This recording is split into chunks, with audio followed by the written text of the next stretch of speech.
Bonsoir à tous, donc nous allons faire un pain de campagne avec un quart de farine de seigle et trois quarts de farine blanche, une farine T45. Donc voilà ce que j'utilise. On a une farine gruau vert T45 de chez Moulby et une farine de seigle, donc là c'est local, donc c'est une farine anglaise mais de seigle, voilà. Pour faire ce pain de campagne, je vais utiliser un levain. Donc c'est un levain que j'ai fait maison qui contient également un quart de seigle et trois quarts de T45 farine blanche. Voilà, on voit bien qu'il est actif. Donc là, comment ça se passe? On verse en plusieurs étapes. Donc la première étape, c'est de mélanger la farine et l'eau. Donc pour ça, je prends la cuve de mon batteur. Voilà, je vais mettre 800 g d'eau. Donc je fais une recette pour faire deux pains. Donc je vais utiliser ces paniers là, voilà, donc ça me fera deux beaux pains. Donc on commence par 800 g d'eau, donc c'est une eau filtrée, voilà. Après les 800 g d'eau, on a rajouté 250 g de farine de seigle. Et maintenant je m'apprête à rajouter 750 g de farine blanche. Donc c'est parti. Donc ça c'est la première étape.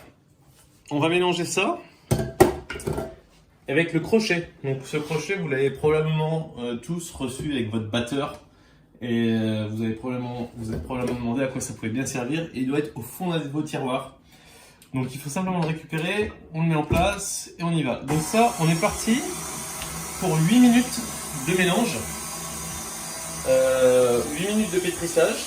Au terme de ces 8 minutes de pétrissage, on va laisser le pain se reposer pendant 45 minutes, ce qui va vraiment permettre à l'eau de rentrer et de bien imbiber la farine.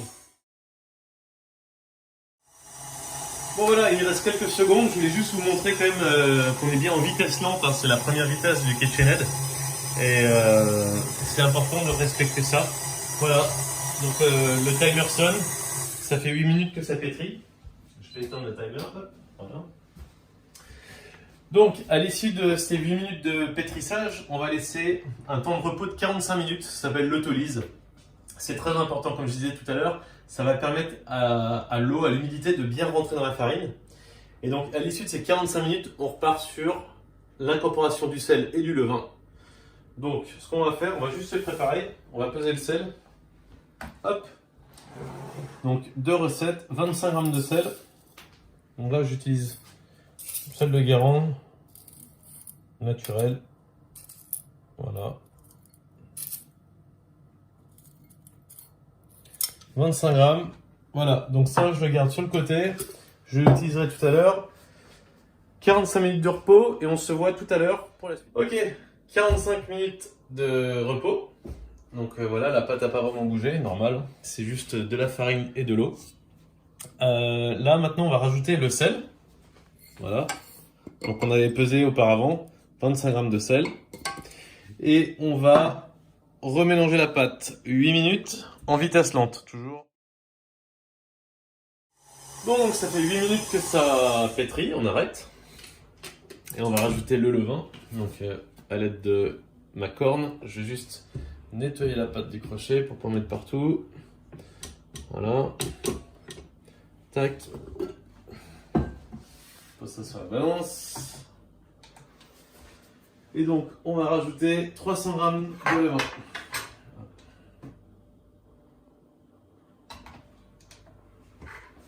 Voilà, donc mon levain toujours là, bien actif comme on peut voir avec toutes ces petites bulles là. C'est parfait. Donc, je vais rapprocher la balance un petit peu là. Voilà. Donc on y va, 300 g. Donc là, je vais remettre mon bol à pétrir. Donc on est reparti pour 8 minutes en vitesse lente. Donc voilà, ça fait 8 minutes que c'est en train de pétrir en vitesse lente. Il reste 2 minutes de pétrissage en vitesse rapide, donc je vais augmenter la vitesse. Voilà, et on va laisser pétrir pendant encore 2 minutes. Donc c'est pas bon, mais voilà, c'est au niveau 4 sur le KitchenAid. Et on va laisser pétrir 2 minutes comme ça, et le gluten dans la farine va commencer à s'agglomérer et on va avoir un petit peu plus de texture dans la pâte. Ça sera ça sera plus facile à travailler après. Voilà. Donc à tout de suite, 2 petites minutes. Voilà. 2 minutes en vitesse rapide. Donc là, on va supprimer. On va sortir la pâte du pétrin. Donc là, j'enlève la pâte du crochet. Voilà. Hop. On va mettre ça dans le bol. Donc, à l'aide toujours de ma corne.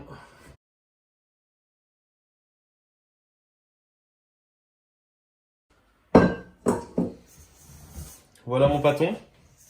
Donc ce pâton, on va le laisser reposer dans ce bol pendant 1h30. Je vais juste mettre un linge humide par-dessus. Et dans 1h30, il aura commencé légèrement à se développer. Et on va lui faire un rabat. Voilà, donc à tout à l'heure. Donc la pâte, elle a reposé pendant 1h30. Donc elle a pas doublé de volume, elle a bien gonflé comme on peut voir. Donc on va lui faire un rabat, c'est ce que je vous expliquais tout à l'heure. Donc pour faire, on va mettre un petit peu de farine pour faciliter le décollement du bol. On n'en met pas trop, juste un petit peu sur le côté comme ça. Et un peu dessus. On va utiliser la corne, on va décoller la pâte. Donc pour ça, j'utilise un bol bien rond, ce qui facilite vraiment le travail. Voilà, donc là, je vais fariner légèrement ma table. Je vide mon bol. Hop. Vous voyez, la pâte, elle est quand même liquide, elle s'étale toute seule. Donc on va la rabattre. Donc on va tirer un petit peu. On la rabat. Hop. On la rabat. On tourne. Et on rabat encore. Voilà.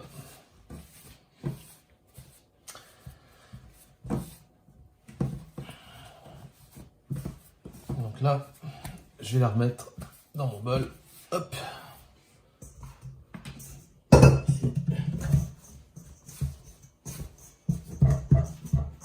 Voilà, donc en faisant ça, en fait, on va donner de la force à la pâte et ça va faire en sorte qu'elle se tienne un petit peu mieux à la cuisson. Voilà, donc là, on la relaisse reposer 1h30 et à l'issue de ce repos, on va la diviser en deux et la façonner dans ces moules, ce qui va permettre d'avoir la forme finale avant la cuisson. A tout à l'heure. Ça fait 1h30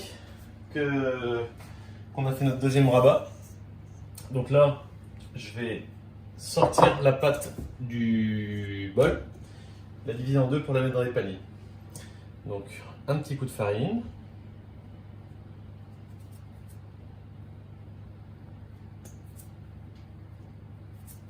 Voilà. Même opération que tout à l'heure, on décolle délicatement. Je vais fariner légèrement ma table. Hop.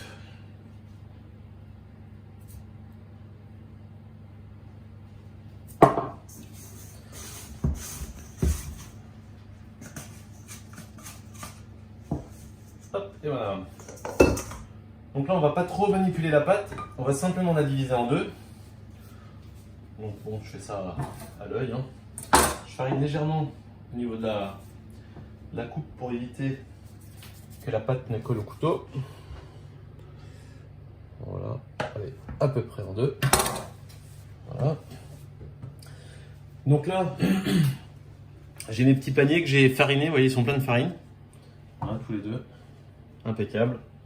Donc là, je vais façonner rapidement mes deux pâtons et je vais les mettre à pousser encore à peu près 1h, 1h30 jusqu'à ce que ça double de volume. Et après, on pourra mettre en cuisson. Donc on y va. On va fariner.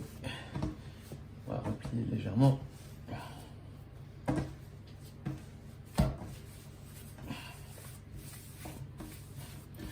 Donc au moment où on va les mettre dans le panier, on met la pliure vers le haut. Voilà.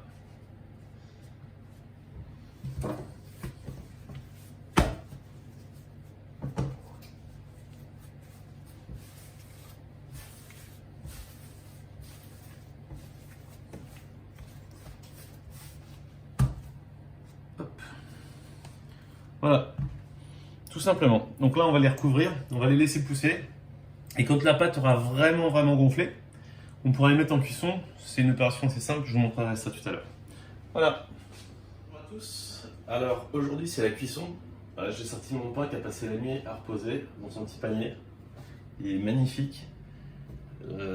La pâte est un petit peu ferme dessus, mais c'est normal, donc cette partie sera le dessous. Mon four préchauffe à 265 degrés depuis quelques instants maintenant, et à l'intérieur il y a la cocotte qui est vide évidemment. Voilà. Donc on va préparer la mise en four.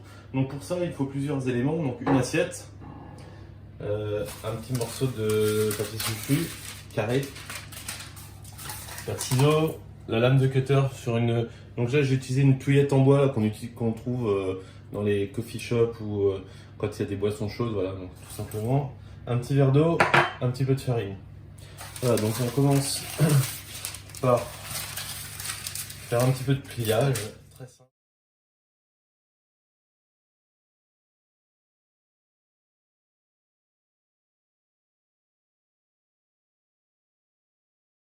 On va démouler le pain. Donc pour ça j'ai besoin du pain, d'un rond de papier sulfurisé, d'une assiette. L'assiette va me servir à mettre le pain dans le moule. Donc je mets mon papier sulfu au milieu du pain, je mets l'assiette comme ça. Hop, voilà. Et là, délicatement, on va venir lever le pain. Donc j'ai mis pas mal de farine dessus avant. Et ça se démoule tranquillement. Donc là, on a démoulé le pain. Ce qu'on va faire, c'est qu'on va le lamer. Donc c'est une lame de rasoir sur une touillette en bois. Et on va faire un dessin, ce qui va permettre au pain, lors de la cuisson, de craquer et de se développer. Donc on y va franchement. Voilà. Et voilà. Allez, c'est parti.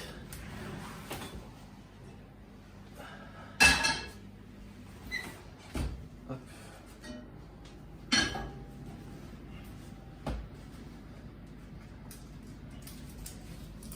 Donc là, on fait juste glisser comme ça. Hop. Voilà, le pain a touché le fond de la casserole. On remet les gants parce que ça va aller très vite. Je vais en mettre qu'un. Donc on essaie de ne pas mettre l'eau sur le pain. On va essayer de trouver un petit coin où on voit le papier sulfu. Je vais mettre la lumière, comme ça vous allez voir. Donc ici, je suis assez content. Tiens, fais le tour.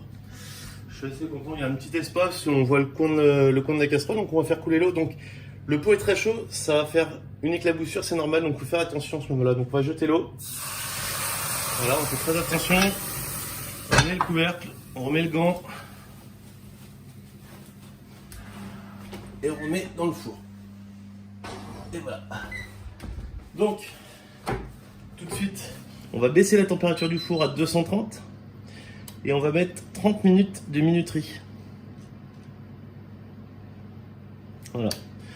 Donc au bout de 30 minutes, on se revoit tout à l'heure et on passe à la deuxième phase de cuisson. Ok, donc on arrive, c'est l'heure, 30 minutes de cuisson. Donc on va arrêter la minuterie. On repart sur 20 minutes. Voilà, et on baisse à 220 degrés et on va enlever le couvercle. Donc attention, on fait attention à ne pas se brûler, toujours. Voilà, donc on peut voir que le pain a bien développé. Donc je vais refermer et là il va prendre sa coloration. A tout à l'heure. Bon, voilà, le timer vient de sonner. 20 minutes de plus, on va sortir le pain du four. On va le démouler tout de suite. Voilà, un beau pain de campagne. Fraîchement cuit. Voilà, donc si vous avez des questions, des conseils à me demander, surtout n'hésitez pas. Je me ferai un plaisir de vous répondre. J'espère que cette vidéo vous a intéressé et vous a motivé pour faire du pain. Je vous souhaite bon courage et à bientôt. Au revoir.